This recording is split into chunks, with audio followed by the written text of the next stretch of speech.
He was a speechwriter for Obama, and he is the author of Grace, President Obama and 10 Days in the Battle of America. The book is out now, and I'm really excited to talk to him. This is my first time talking to an actual speechwriter.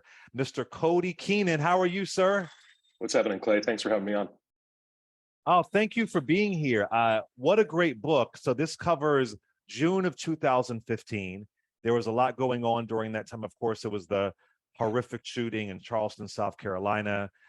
We have same-sex marriage becoming the law of the land.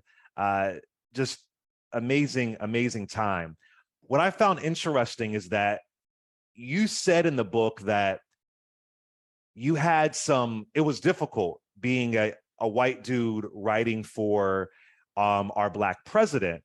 But what I also like that you said, although you were the chief writer, really the chief writer was Obama. Can you explain? That was a really interesting way to look at it for me. If you can explain that to our audience. Yeah, that's absolutely right. I mean, the point of a speechwriter is to be able to write for anybody. I've written for women. We had women writing for Obama, but there is a unique thing about writing for the first Black president. Especially as a white guy, you're always aware of it. But he was our chief speechwriter. I mean, always. And he knew it. I mean, I can't tell you the number of times he's reminded me that he wrote the '04 convention speech that made him famous by himself. He said publicly, "I'm a better speechwriter than my speechwriters." So we had to live with that. But writing for him was a wonderful struggle. The struggle was trying to get him something that he'd be happy with. We always wanted to impress him. But he always viewed speechwriting as a collaboration, a collaborative exercise. He wanted us to give him something he could work with and then pass it back, and then we'd pass it back, and hopefully a draft to get better each time. That's a challenge for somebody who's such a good writer, because we would just constantly strive to try to get something that impressed him, even though that wasn't exactly the point. I got to tell you, I really, I cannot stand when people say speeches don't matter. I think that's really incorrect. As much as I don't like Trump at all, his speeches do matter, as toxic as they are. So we got to stop saying that. But I got to tell you, for Obama, and I think for a lot of young Black folks, he had a big impact on me, because before Obama, I never really paid attention to speeches. I felt like I wasn't included. I felt like I wasn't represented. And Obama's speeches, I really listened. And I thought Clinton was great at speeches. So was Reagan in his own way. And so was John F. Kennedy. But Obama had a way of speaking to so many people at the same time. But I think he understood what he was saying to young Black folks, so many of whom are now in politics because of him. Can you speak to the way that Obama could speak specifically, but also speak in a universal way as well? Yeah, man, you just nailed it. I freak out when people tell me speeches don't matter. I think what they're probably trying to say is that speeches don't do anything on their own, and that's true. You're supposed to listen to a speech and then go do something. But if anything from the Trump years proved anything, it's that a president's words matter. They can unleash some pretty awful stuff. For Obama, yeah, we were constantly trying to speak to audiences that hadn't always been spoken to, that hadn't always felt like they'd been heard or seen. And we probably had one of the more diverse White Houses in history, and that helped us with that. But I think what's really important here is, it wasn't just the fact that it was a Black first family in the White House who conducted themselves perfectly and beyond reproach that a bunch of kids grew up seeing. You kind of hinted at this. I think his best legacy is going to be a whole bunch of young people running for office who, quote unquote, aren't supposed to run for office, who actually look more like America, who actually represent everybody. And, people always laugh when I say this, but I'm being serious. Barack Obama was our most normal president. He was the most normal president we've ever had. And what I mean by that is 4 years before he was president of the United States, he was still paying his student loans. 2 years before he was president of the United States, he was still pumping his own gas. He didn't grow up with, he didn't go to, he went to Harvard Law School, but he didn't grow up going to prep schools and Yale Law and all these different things. And he didn't have an army of yes men and yes women forever. He was just a normal guy who now happens to look like a lot of the country does, who came from a biracial family and a different upbringing. And that's what America really is. No, absolutely. All right. So one of the critiques of Obama, and I would love you to speak to this, and I think he even admitted to this, I don't have the exact quote in front of me, that his administration didn't sell his wins enough, that Democrats don't brag enough. And it's a really, now mind, this is before social media. This is, I mean, well, there was a little bit of social media then. And I hear this today, Democrats messaging. And I can be on these airwaves given the full A to Z list, and folks are like, well, I don't hear it enough. What are your thoughts on that? That Obama, although there are some big legislative wins, that he didn't sell his wins enough? Oh man, that's like the first critique we always got when the stuff hit the fan. You know, it's my comms team, it's the problem, it's their speechwriters. People are hitting Biden for it now too. Yeah. People don't need to be told how they're doing. You know, people recoil when you tell them, oh, you know, everything's going great. Look at all this great stuff I did for you. I don't know a way we could have sold our things more, you know, our progress more. And that was always less important to him than getting the story right, you know, where we telling people where we need to go and why, rather than look at all the great stuff I've done. I think people remember the stuff he did, but again, I really think his legacy is going to be if young people keep stepping up and running for office who aren't out of the traditional mold, who actually reflect what America really looks like. And also, listen, with all due respect to the other side, it's easier to sell it if you're lying. You know, it's easier to say, I've been the best president for Black people since Abraham Lincoln, if you're lying. You know, yeah, the truth is hard, man. The truth is harder. Trust me, I married one of our fact checkers in the White House, man, and she whipped my ass all the time. So the truth is always harder. Absolutely. And it's also can be complicated and nuanced in levels. All right. I want to play a brief clip, what I would say isn't my favorite speech from Obama, arguably, but he's speaking at Selma. And what I love about this speech is that, of course, you have the speech in 2004 when he says we are not, you know, red America, blue America, so-and-so, we are the United States of America. But this speech, he really talks about the nuances of patriotism. And gosh, how can I say this? Like, I can recall when Michelle Obama was attacked for saying, this is the first time I really love my country. We as Black folks, we got it. But Obama just restored my faith with this speech. And here is, I believe he's talking about voting rights as well. But let's just revisit this clip. Listen to this. If every new voter suppression law was struck down today, we would still have here in America one of the lowest voting rates among free peoples. 50 years ago, registering to vote here in Selma and much of the South meant guessing the number of jelly beans in a jar, the number of bubbles on a bar of soap. It meant risking your dignity and sometimes your life. What's our excuse today for not voting?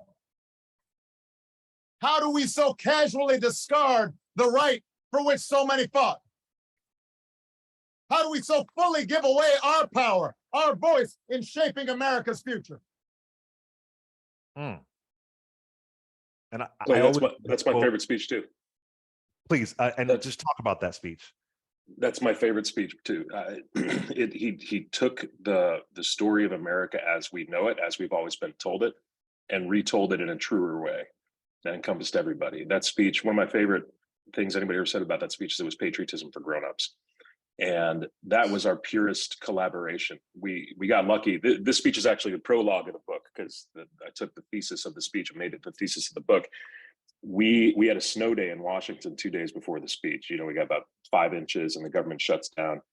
But I went to work because that meant I could get some more time out of Barack Obama on the front end. And we sat down together and talked out, what's the story we want to tell here?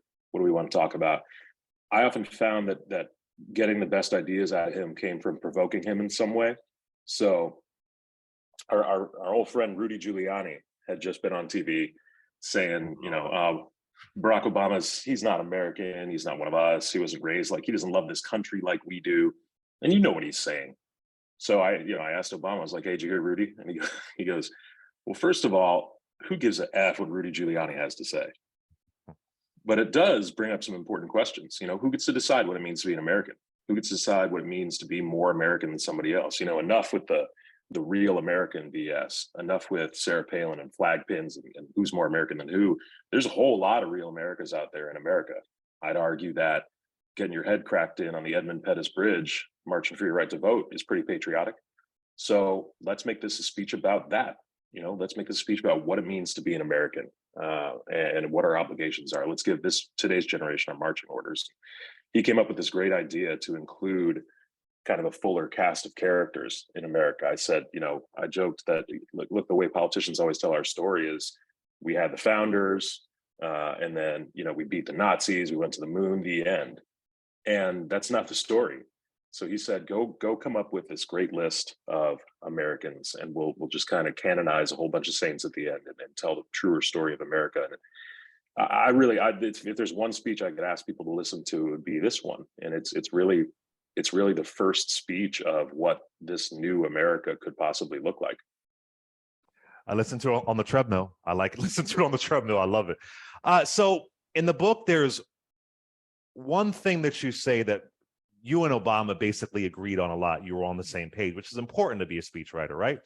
But you said one of the things that you struggled with is that you didn't agree with where he was on same-sex marriage, the delay on that, if you will. Now, I always remind people, Obama didn't pass same-sex marriage. It was via the Supreme Court.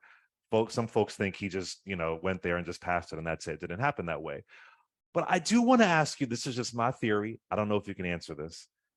I always felt like Obama really wasn't against same-sex marriage, that he had to say he was.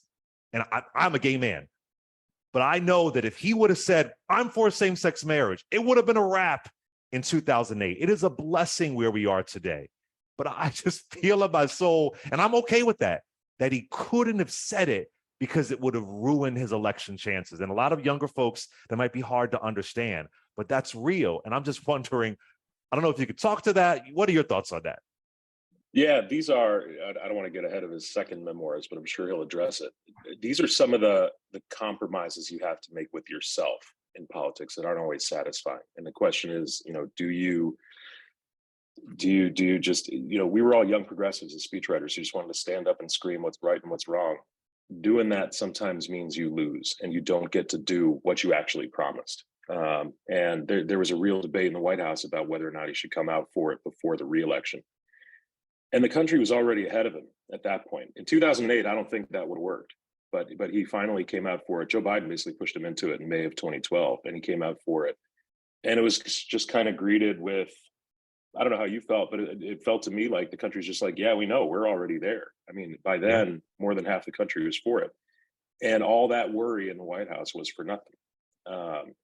But, to be fair to him, I think he's just of the slightly older generation that really did kind of evolve on this just by watching. And he paid really great tribute to this in the book when he was giving the marriage equality remarks that morning, that it really took, not just generations of people marching and bleeding for equal rights, but also millions of quieter stories about people coming out and then their families accepting them and all kind of evolving at the same time. I want to be very clear in the book, I don't give Obama credit for the progressive achievements of that week. I mean, Obamacare he pushed through, but that was a result of a 100-year movement for universal health care. And we're still not there yet. We've gotten closer than ever, but we're not there yet.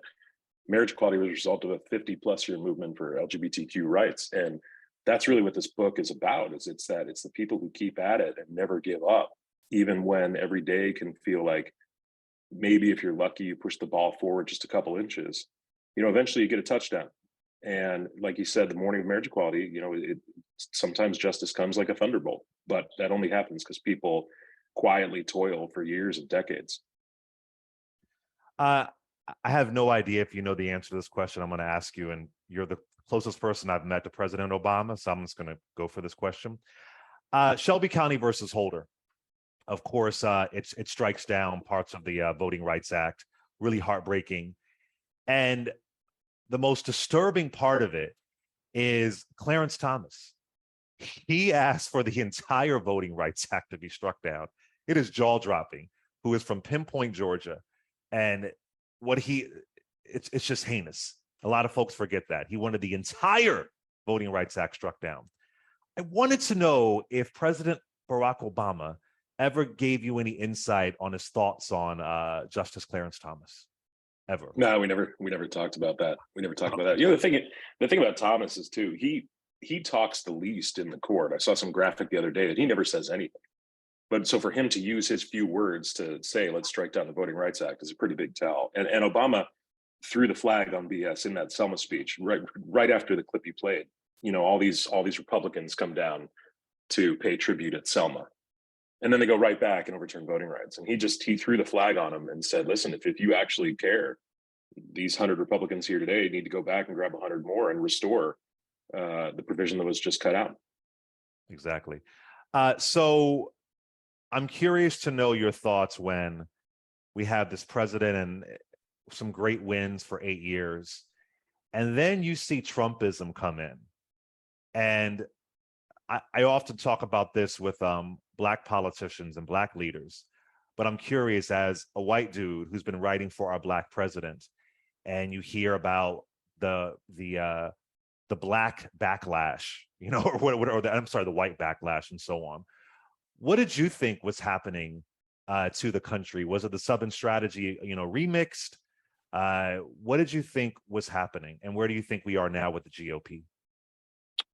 You know, I think a lot of different things happen, so that it's hard to pin the blame on just one. I mean, it's important to remember that Barack Obama won the white working class vote in Wisconsin, Michigan, Pennsylvania, and then Hillary lost it. So it's not quite as easy as I mean, there's definitely a lot of backlash going on, but that's not the easiest explanation. I don't know. He always taught me not to assign motives to people, but there's obviously a lot of resentment. There's I just don't know. It bothers me deeply. And, you know, I remind people Hillary still won the popular vote. I mean, that doesn't matter in terms of winning the presidency, but I just try to restore people's faith in that, like, you know, the country hasn't gone completely down the tubes. But it unleashed some pretty dark stuff. And, you know, the day before my book starts, the day before the Charleston massacre, was the day that Trump announced he was running for president. And there's not a direct correlation to what that killer did. You can't directly tie it to what that killer did the next day, because he'd been plotting it for a long time. But the way President Trump used his words was not to heal or unite, but purposely to divide, to open some of our deepest wounds. To, you know, there's a reason people marched in Charlottesville that year with their hoods off, because their new president gave them permission to, and in his language created that permission structure where we're now, you know, you've got actual sitting Republican politicians promising violence and rioting if they don't get their way. It's a really dark place that we're at. And, you know, I'm not a pundit, but, you know, everybody knows they need to vote, and Democrats need to give people better reasons to vote, because I get it when people say, I vote every time and we're still in this mess. Yeah, I know. Me too. It's democracy is hard. And Republicans are actually trying to rig the system right now to make it even harder or impossible. You know, you've got Republicans now running in states all over the country promising that if they're given the election levers, they will overturn the next election. And it's scary stuff. But look, that's one of the reasons I wrote this book, is to remind people of the things that we can do, the things that are possible. You know, if you've been feeling cynical the last several years, like I have, like a lot of people have, this book's going to blow that up. And some of the coolest feedback I've gotten from people is, you know, they read it and said, damn, I'm going to go knock on some doors. I'm going to find out where I can go help and get involved here. But just like any speech, a book isn't going to solve anything. That's really up to all of us.